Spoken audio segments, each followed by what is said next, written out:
అనురాధ పిన్ని, బేబీరాణి పిన్ని, నా పెళ్లి వేడుకలో అందరూ ఉన్నారు. మీరు కూడా ఉంటే నాకు ఎంతో సంతోషంగా ఉంటుంది.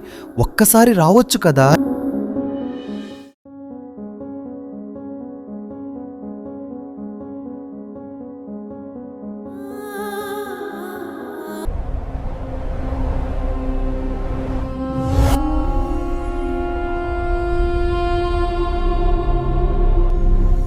అనురాధ బేబీరాణి తన పెళ్లి వేడుకలో మీరు తప్పకుండా ఉండాలని మీ కుమారుడు మనస్ఫూర్తిగా కోరుకుంటున్నాడు.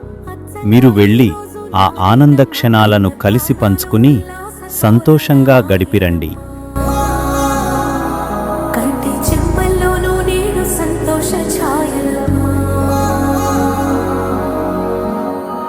నమ్మలేని కలలు నిలిచే కనుల